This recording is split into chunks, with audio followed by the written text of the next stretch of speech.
Good afternoon, everyone. Thank you for being here. I talked to you yesterday about the anticipation of practice, and we had a really good practice yesterday, so I want to compliment our players for coming out here and putting the things in order and at the same time going out to have a great practice. And our challenge is to do that again and repeat it and have another great practice on this beautiful Colorado January.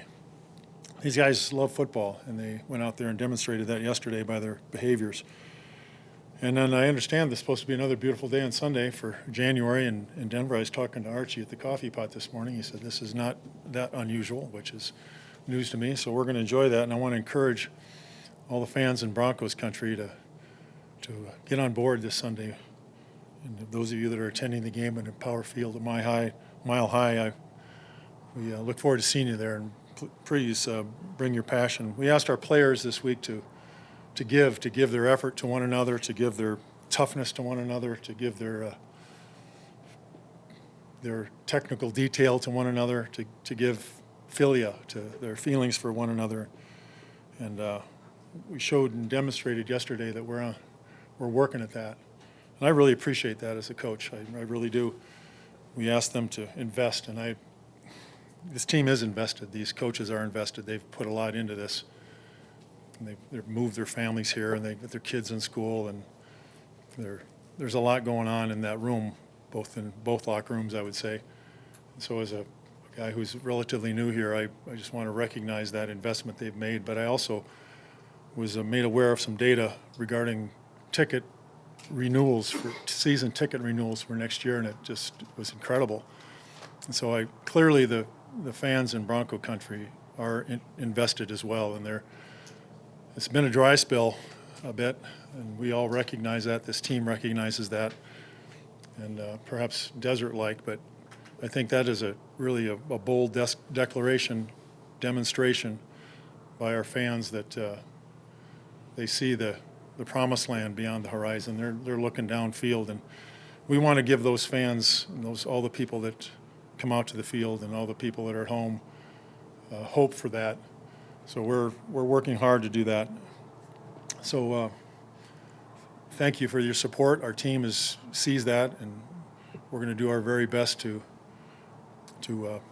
qualify for that faith in us. We seek joy this Sunday. We're out to win so we can celebrate with one another. So we look forward to having our fans celebrate with us. And with that, I'll open up to questions.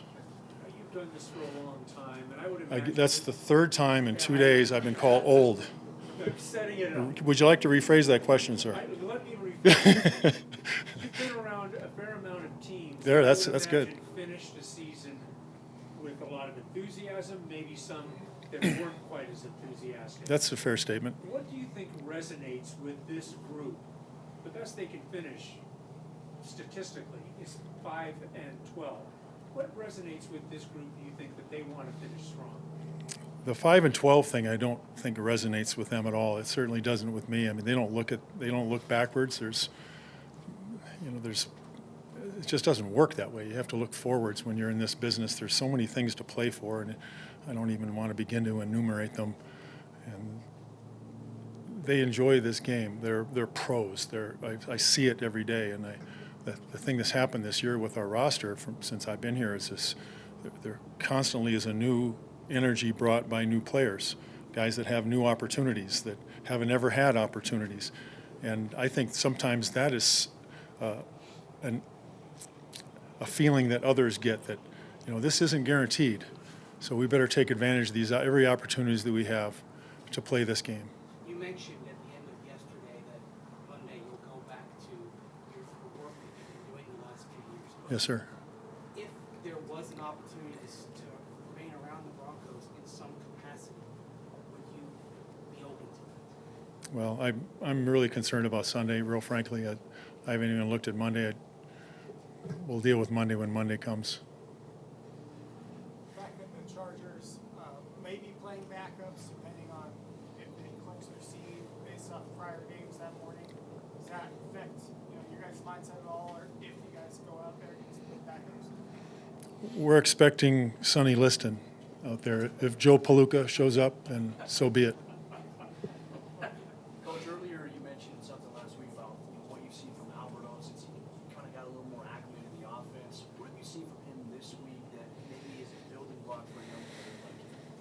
I saw it from him and a lot of others yesterday, just an individual period. I mean, they were engaged with their coaches. I was really pleased with the way our coaches were engaging them.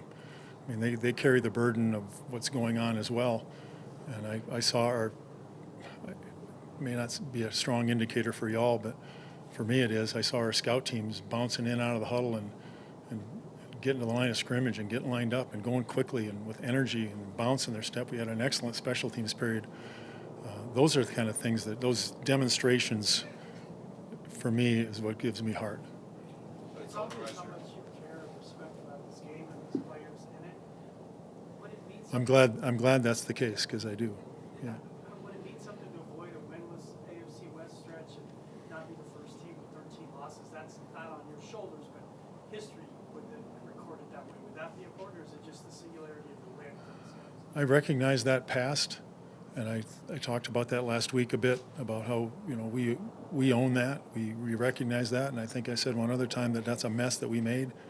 And so our focus is on, we need to clean that up. We need to do this, but I try not to, perhaps I do at times, but I try not to send negative messages, so I'm not going to tell our guys to go out there and not lose, so this streak is extended. And that's just doesn't resonate with me. Surtain was a named team MVP. Oh, yeah.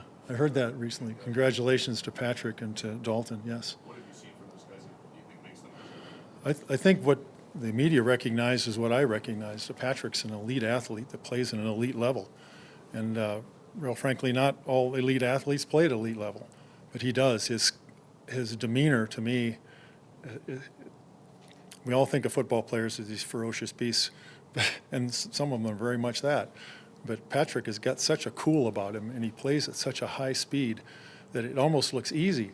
And that's probably the most difficult position on the field. So I had a coach friend that one time that says, I'm not trying to make this look difficult. And I think he's a really good demonstration of that. He makes one of the most difficult things in football. We all understand what a shutdown corner is and how important that is to the scheme and to the concept of forming a football team. And he does it with great panache, I would say. And with regard to Dalton, I can recognize why you all thought he was that man, because he was one of the early guys when I got here that I sat down and had a bite to eat with him at one point in time, and we talked about family, we talked about football, we talked about many, many topics, and I recognize those traits that you recognize. So congratulations to both Patrick and to Dalton. Coach, a lot happened last week that you had to deal with on top of just preparing for a game. Now that you don't have to worry about those things this week, how beneficial has that been for you and the rest of the team? Well, I can speak for myself. It's been highly beneficial to me because I've been digging in on the tape, which I really enjoy. And so I have a greater understanding of this football team than I did the Kansas City team, the intimate parts about it, the personnel, the scheme, the concepts.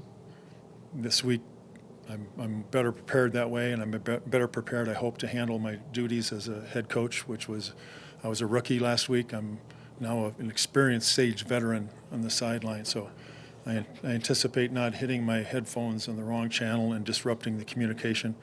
And I've been practicing, and I'm still working on my management of timeouts that I mentioned to you the other day. So just like our players, we got to get better, and that's what we've been working on. A few more for the coach. You go about getting better. Like, what is that? What is Practice. I mean, just like we go out here, I'm practicing. We have an incredible system here, video system that includes all the video that everybody has, including the TV copies, and I can sort them by various times of the game, so I can go through 2 minutes and watch how other people do this, people that are really good at it, and I'm trying to get to their level by practicing. That's it's kind of the fundamentals, like individual period. Jerry, Yeah, sir. you've been pretty bullish about the future of this franchise. Just give us a sense for what you see that makes you feel that way. Well, I recognize what you all have seen, because you're perhaps less bullish than I am, because you've seen a longer, I would say, the desert period of time during this. And I see a number of things in place that would give hope, I would say, and give people faith that we're going to get to that point in the promised land where all this is going to bloom. There, you see me how I was mixing those metaphors. it starts at the top. I mean, I've been so impressed by our ownership group. I mean, Greg and Carrie and Mr. Rob are incredible people with, I would say, an uncanny version of football, an understanding of it that comes from outside the industry. You know, I've been around some owners that came into the league, and Steve Bisciotti is a kind of a parallel to this ownership group. He had a really good vision. He understands business. He understands people so well that they're able to meld and merge in and become a part of the football. It's not always the case, as you guys probably well know, in other places around the United States. And then, as you all know too, George Payton brought me here, and I've known George, and the beauty of this moment is I've gotten to know George even better. We were sharing and reminiscing last night, late at night up there, about our first encounter in Chicago at a clinic, and we were talking about '99, and he's telling me stories about the people who were there, and it's incredible. Here we are this many years later, now we're really becoming very close friends, and I think we share a vision of football. He's a coach's son. He's a football player. There's a certain way that football should be played. There's a certain way that football should be coached, I would say, that we share. So that's been a big thing. And the other thing I would say is that locker room, I mean, there's a lot of new players in that locker room. You all know that. But I was in the training room the other day, and I just came from the weight room just moments ago, and there's some really good football players in this organization that we haven't seen for a while, that I haven't even seen at all. There's talent in this team, and the beauty of this, if you look at the big picture, is, well, what is this opportunity for all those players I talked about? They're bringing energy. Now, this is an opportunity for this organization to gain depth now. These guys have played.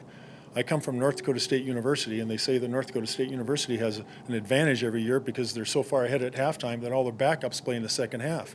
And then the next year, those guys are already experienced. Well, I can't do that in the NFL, but we've kind of done that with all the players that have gone through here. Other players have developed skills and played competitive football and understand better as a young player what it takes out there.